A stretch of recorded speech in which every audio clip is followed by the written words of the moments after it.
വെട്ടുകത്തിയും കൊടാലിയൊന്നും എടുക്കണ്ട. കൂലിക്ക് തല്ലാൻ ആളെ വിടുമ്പോ മിടുക്കന്മാരെ വിടണം. കണ്ട ഊച്ചാളികളെയൊക്കെ വിട്ടാലുണ്ടല്ലോ, വിടുന്നവനും വരുന്നവനും തല്ലുകൊണ്ട് തൂറും. ഞാനാരെയും വിട്ടില്ല. വേണ്ട, എല്ലാം എനിക്കറിയാം. പിന്നെ ഞാൻ വണ്ടിയും കൊണ്ട് ഇതിലേ പോകുമ്പോൾ ആ തുപ്പുണ്ടല്ലോ, അതങ്ങ് നിർത്തിയേക്ക്. ഇന്നാളെ ഞാൻ വെറുതെ ഒരു അടിയടിച്ചേ ഉള്ളൂ. ഇനി പല്ല് 32 താഴെ ഇടും.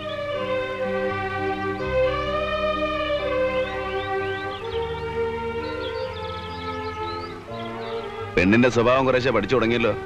പൂങ്കണ്ണീര്.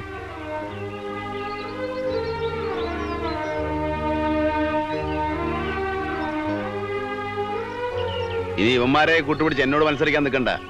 ഇന്നോ നാളെ ഞാനങ്ങ് പോവും. പിന്നെ ഇവറ്റയൊക്കെ വീട്ടിൽ നിന്ന് അടിച്ചിറക്കിയാ പോവില്ല. നല്ലോണം ജീവിച്ചു പോകാൻ നോക്ക്.